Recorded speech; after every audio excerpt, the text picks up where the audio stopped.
That's our correspondent, Diary Ido. So, let's bring it back here, and lots of reporting to be done as well. It's still going on, especially, remember the Electoral Amendment Act, all that went down about it. We've got Mr. Fawad Oki here with us. He's an APC chieftain. Good morning, and thank you for coming on. And Barka de Salah to you today as well. Good morning, Barka de Salah. Yeah, so this matter just not going to go away that quick because, I mean, even as we build up to elections, even during and after the elections, we suspect that it will still be a thing. Well, you did observe, I like to believe, the developments, all that went on, still going on, about how the National Assembly conducted themselves with regard to amending that Electoral Act. What do you think of it? Well, let me start by saying that we are in a catch-22 situation. You recall in 2018, we went through this route. And at the end of that exercise, the president did not assent to that bill. The reason was, it was too close to the election. If we're not careful, we may not have an amended Electoral Act in 2023. We are in July, and we are not sure, even as not good enough a bill, which we're all talking about. I hope we'll not go through this route, where the president, for whatever reason, will not assent to this particular bill. We must start from there. Having said that, we now begin to look at the bill. I think the contentious section is section 52, which talks about the transmission or otherwise of election results. Why are Nigerians so emotional about section 52?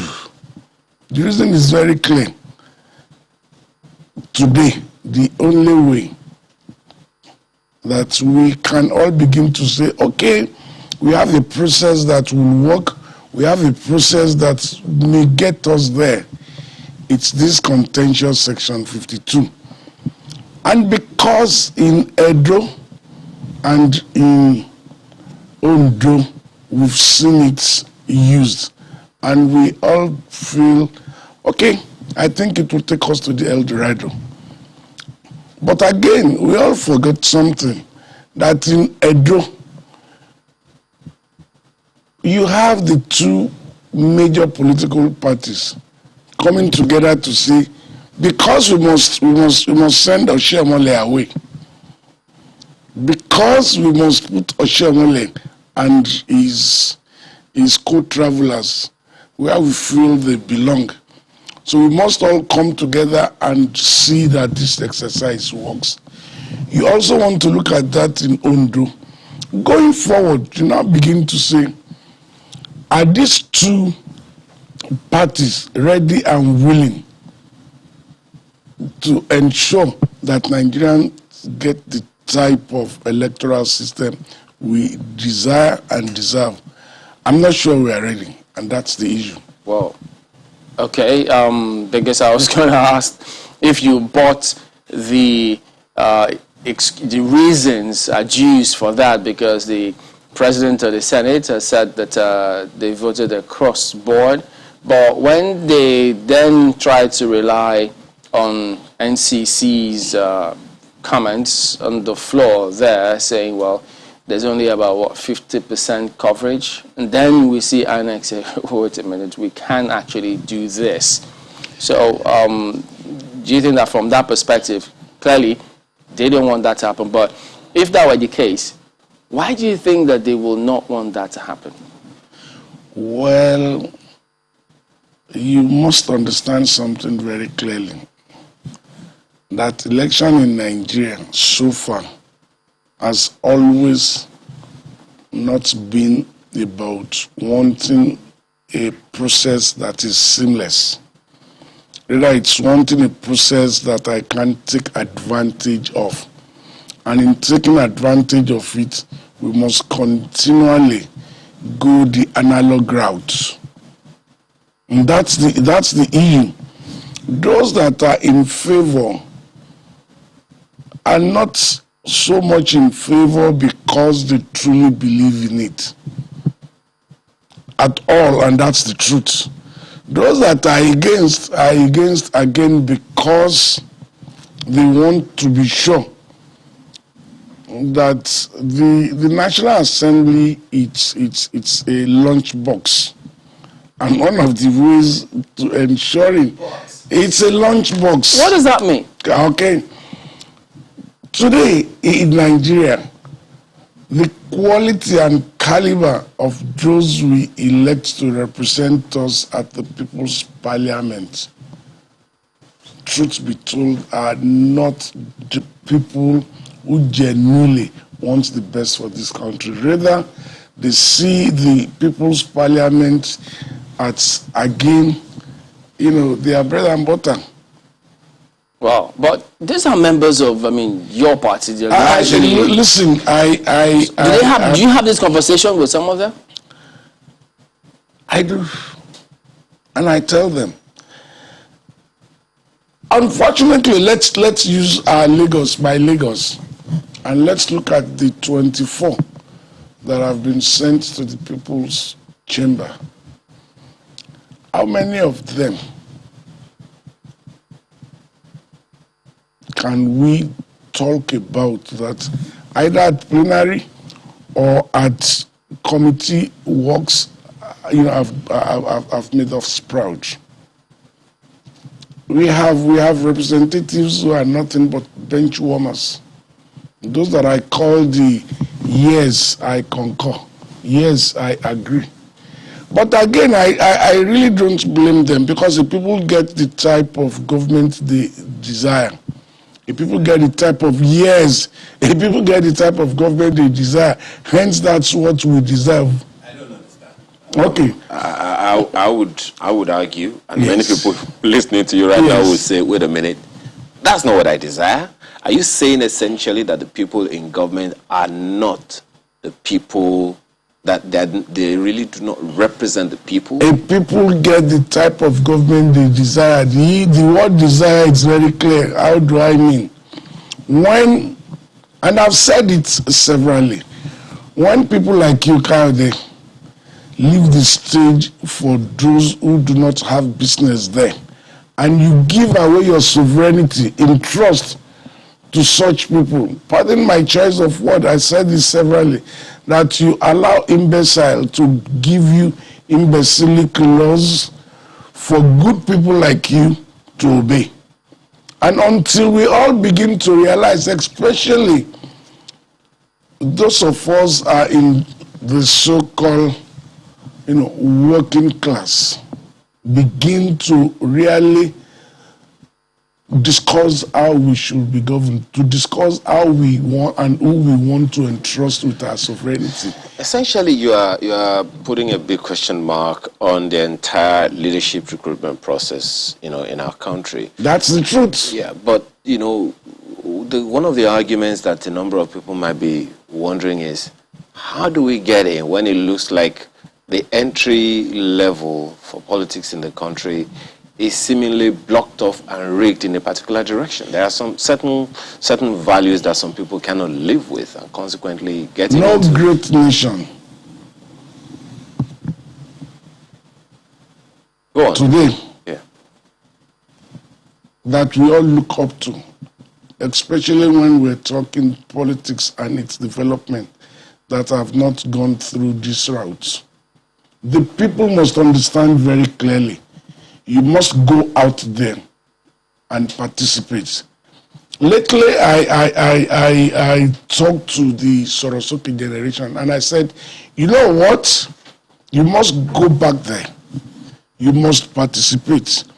If you feel you do not have a candidate or a party that has not done well, go out there, void your ballots. It will be counted.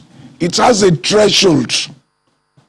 When you have certain percentage of voided ballots, that election stand cancelled. Go back again.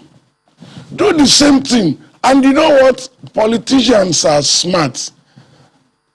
They'll get that message and begin to sit down to say exactly, what do you want? How do we go about it? Look at what we have presently, which is the Lagos State local government election. The exercise, it's nothing but charade. What's my concern and worry now?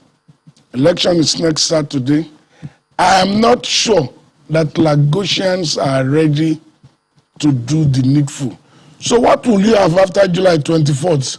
Again, we will have people that are elected to govern, but not the caliber or the quality which we deserve. But then that is our desire if people don't go out.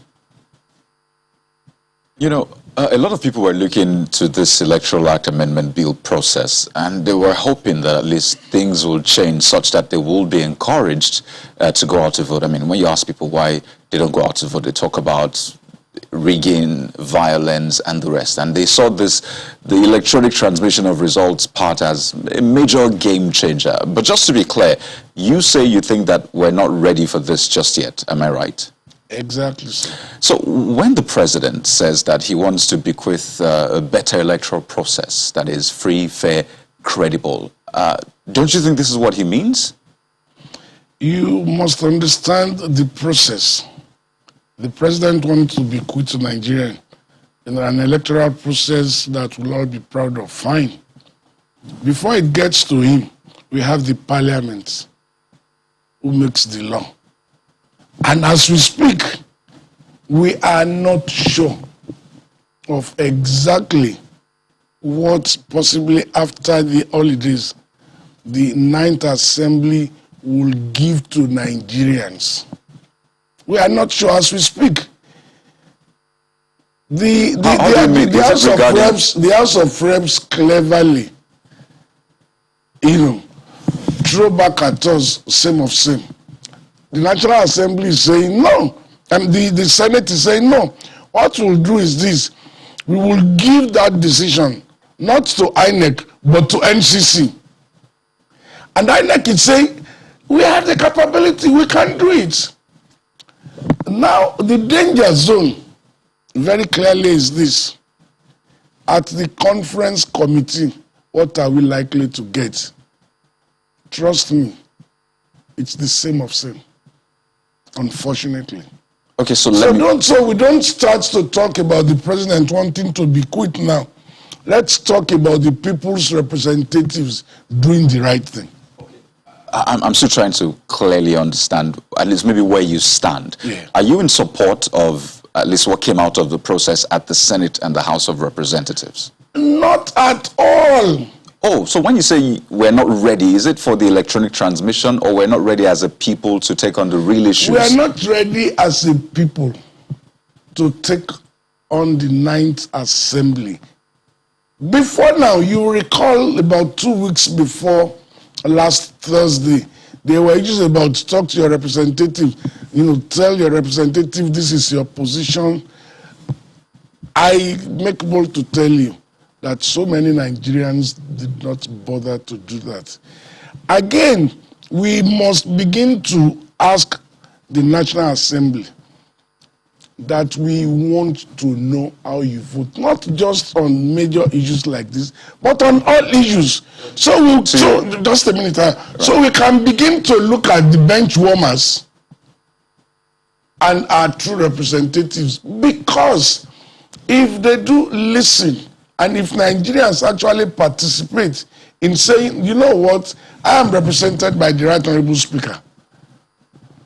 And in my community, rather than people calling on the representative to say, Mr. Speaker, this is our feelings, this is what we want, they are busy, calling the Speaker on how they want to do Salah.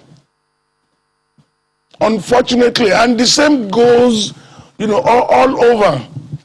And that's why I said that if we get an electoral amendment that is not going to take us to where we are heading. We should not blame them. We should blame ourselves for not participating. That's the issue. As a result of this, well, when we return from this short break, we'll find out, so what could likely happen and how do we save the situation if it needs any saving? Join us again.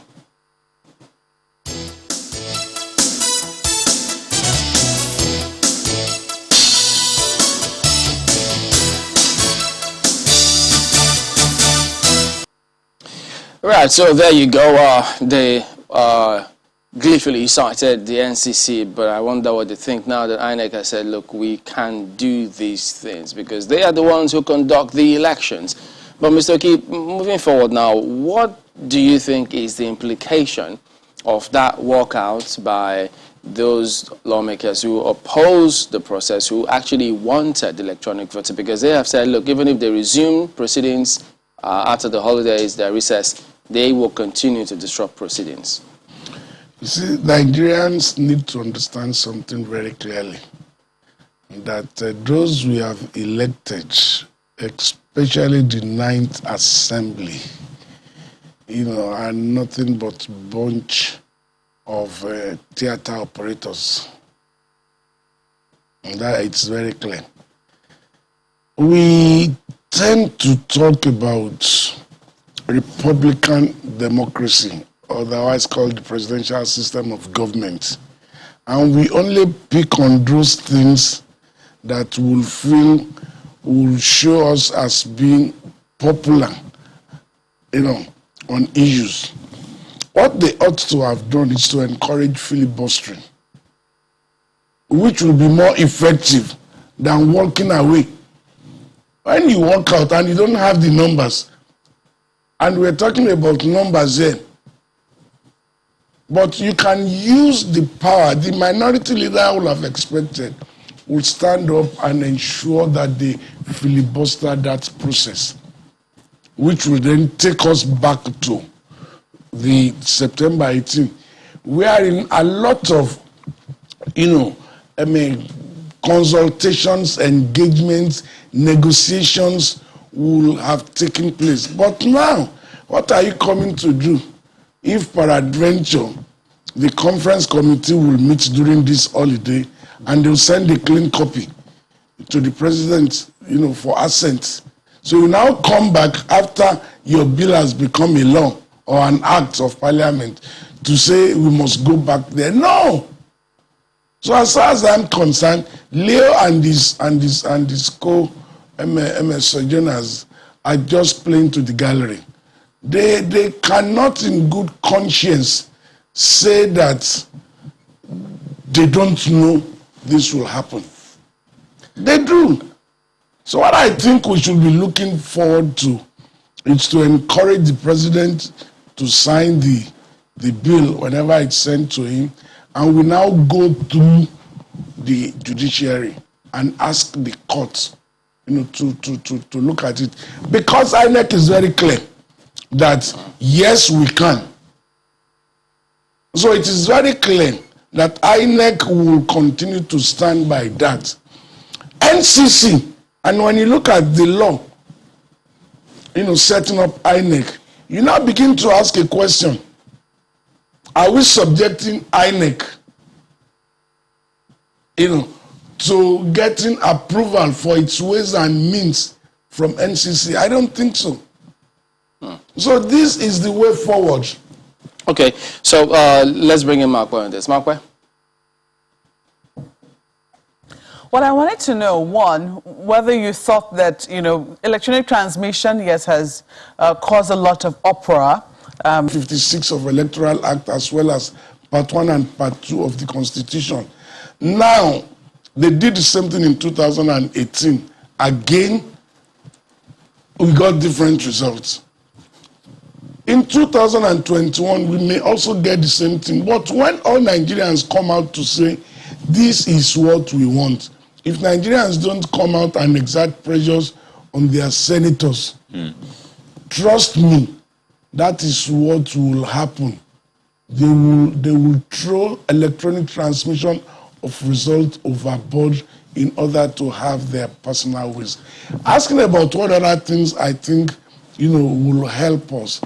It's for all of us to stand up and tell political parties in subsequent election, if you do not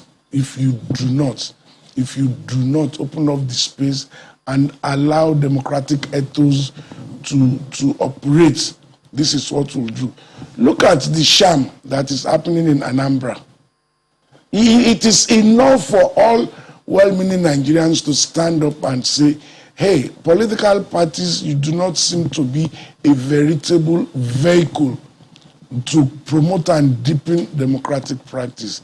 So it's an ongoing thing. I would only want to urge all Nigerians that leave the salami too. Let them take back their salami, but give us electronic transmission of election results, and that's the way to go. Food for thought, pun intended, sort of. But, you've talked about political parties a lot. I mean, and you're a chieftain of the APC. And, the APC is All Progressives Congress as well, a group of progressives. And for a lot of people looking at that electronic transmission part, they thought, it will be a no-brainer for the APC, being progressives. It was going to just go through easily.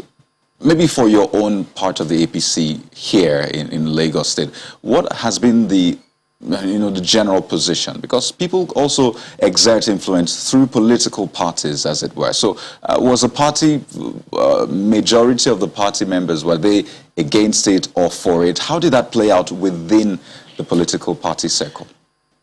Let me say this very clearly, that majority of our party members are what I would want to call, like Fela would say, follow. They go with the tide, and that's the truth. Unfortunately, they go with the tide. You're now talking about Lagos.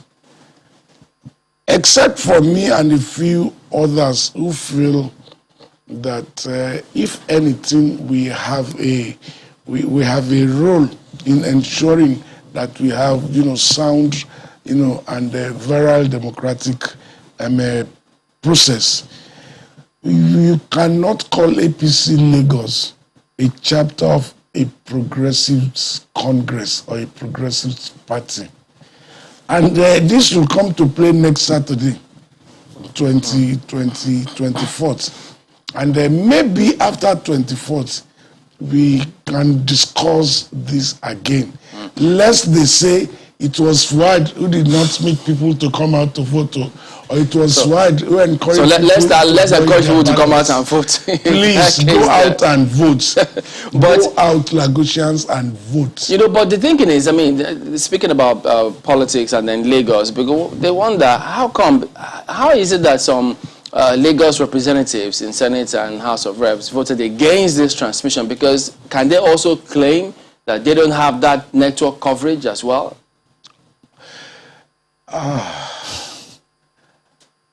Let me say this very clearly, that in this part of the country, no representative from Lagos will take any decision or vote in any way other than the way that they have been directed. I call our representatives, as the hand and voice of, how do you call it in the Bible? The hand of Saul and the voice of Jacob. And that is what you see, unfortunately. And unless Nigerians, particularly Lagosians, come out in droves in subsequent election to say, we will not have any more of this. Let us begin to elect representatives who will represent the people and then represent our voices. Okay. We won't get there. That's an interesting place to live in this beautiful Salah morning. And we thank you very much indeed for coming on as well, for Odoke, an APC chieftain. Thank you very much for having me.